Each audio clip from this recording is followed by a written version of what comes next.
Terbukti dengan menggunakan Merauke Kalnit bisa memperbesar batang di tunas muda yang tumbuh ya.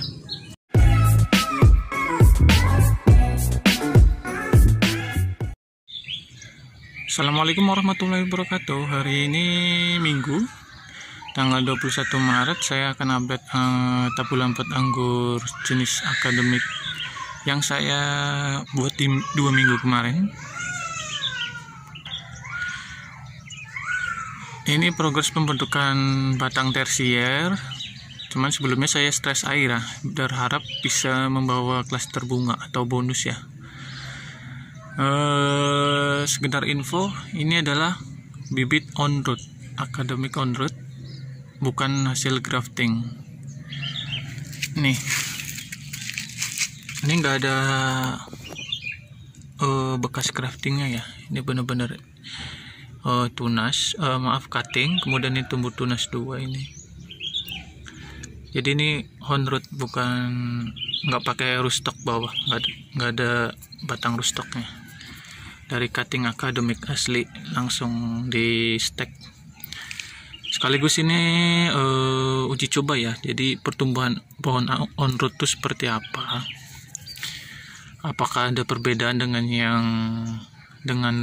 menggunakan rootstock atau graftingan? Ada satu yang bikin saya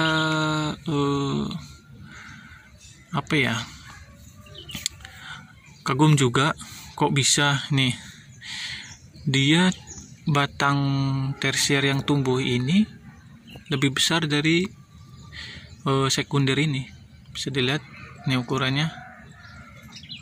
Ini aja masih agak kerut ya, belum menggembung sempurna karena masih tunas muda. Apalagi kalau udah menggembung nih besar ini. Jadi untuk proses pembuahan nanti bagus karena batang yang dihasilkan ini besar, batang tersiernya. Ini kita perlihatkan dulu keseluruhan, walaupun gak serentak. Kemarin saya aplikasi CPPU itu tujuannya biar serentak ya, saya uji coba. Diharapkan bisa merata pertumbuhannya, ternyata enggak juga. Sama ini yang bagian bawah juga dia enggak semuanya tumbuh, ini malah telat, masih kecil. Dan sekarang ini udah beberapa saya buangin. Kemarin di bagian bawah sini tuh banyak banget yang tumbuh di sini. Cuma saya udah seleksi, ini saya sisain satu buat gantiin yang ini niatnya kemarin tuh, karena ini kemarin belum tumbuh. Niatnya saya arahan ke sini, tapi ini tumbuh. Tapi nanti kita lihat pertumbuhannya aja. Yang penting saya buat jaga-jaga, saya siapin satu karena progresnya ini. Jadi niatnya satu lingkar sekunder ini 4 tersier. 1, 2, 3, 4 di sini. Jadi totalnya 8 tersier, niatnya seperti itu. Tapi nanti kita lihat hasilnya setelah pertumbuhan keseluruhannya. Nanti saya perhatikan untuk pupuknya. Ini juga saya masih uji coba juga kan, untuk memperbesar batang tunas tersier ini. Ternyata hasilnya cukup memuaskan. Nih, batang tersiernya besar. Kita fokuskan terlebih dahulu. Ini aja masih kerut ya, karena tunas muda. Nanti kalau udah sempurna menggembung, mantap ini. Untuk pembuahan bagus. Ini juga.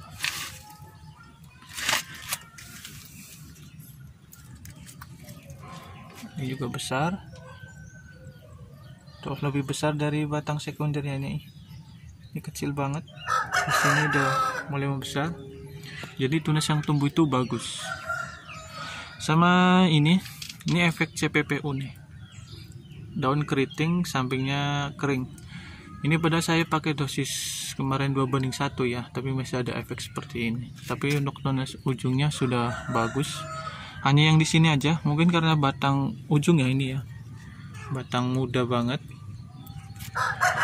Untuk klaster bunga yang timbul kemarin nggak begitu bagus, jadi biasa dibilang bunga PHP lah ya. Nih, kecil, ini juga kecil, nggak jadi.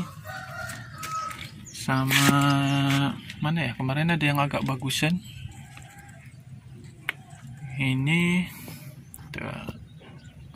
nih, kecil juga sih, nggak ada yang jadi sepertinya.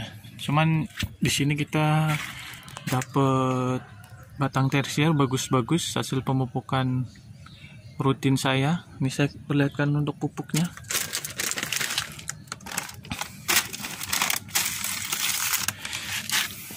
Nah, ada di komposisi setelah pruning kemarin itu saya siram 2 hari sekali menggunakan Merauke Kalnit.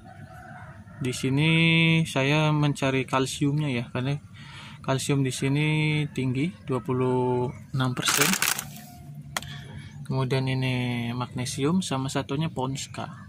Ponska itu rutin lah. Ya, Ponska kayak pengganti NPK 16 ya. Saya pakai Ponska 15 dia unggul, malah ada sulfurnya ya. Kalau NPK 16 nggak ada sulfurnya. Di sini juga ada sulfurnya 13%.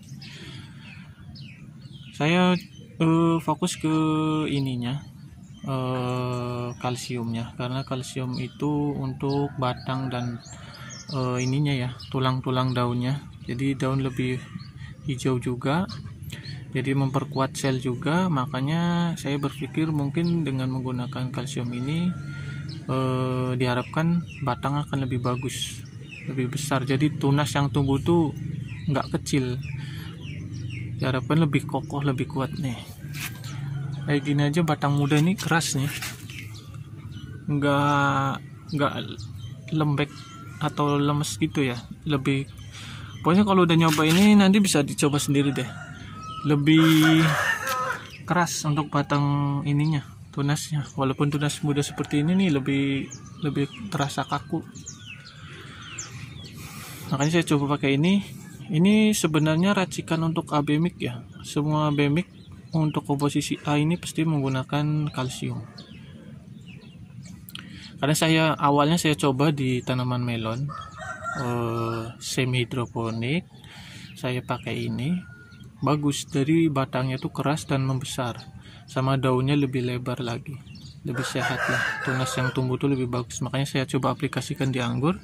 Ini saya aplikasi 2 hari sekali. Jadi dosisnya untuk satu tanaman pot segini di ukuran pot 40, ini saya pergunakan kurang lebih 2-5 gram. Jadi kurang lebih ya kita pakai seujung sendok aja, dikit banget. Ini saya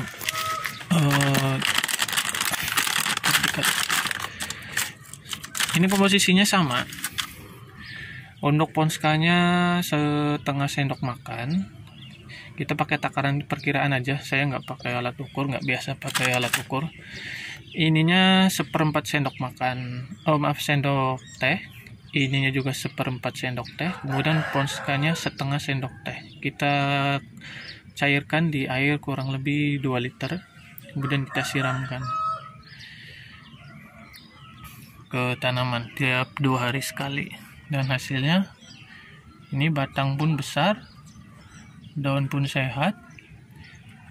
Jadi ini buat cikal bakal pembuahan kan batang ini. Makanya kita usahakan sebagus mungkin batang untuk pembuahan kita. Diharapkan batang ini lebih besar, lebih bagus nanti mata tunasnya. Nih, ini pun bagus, tunasnya gemuk. Jadi tunas yang tumbuh tuh lebih gemuk, lebih bagus. Ya, walaupun ini nggak bawa klaster bunga, walaupun kita kemarin stres air, karena memang usianya masih sangat muda ya, 4 bulan dari stek. 1-2 bulan aja pertama steknya dia on root, lambat pertumbuhannya, lebih cepat grafting. Memang kalau yang on root di fase awal tuh lambat sekali. Ini saya sharing pengalaman aja, mau yang mengenai on root ini. Jadi pas di stek memang lambat pertumbuhannya, tapi begitu udah 2 bulan ke atas udah mulai tumbuh, itu bagus, pertumbuhannya cepat. Kalau yang sudah nonton di video part pertama bisa dilihat akarnya seperti apa.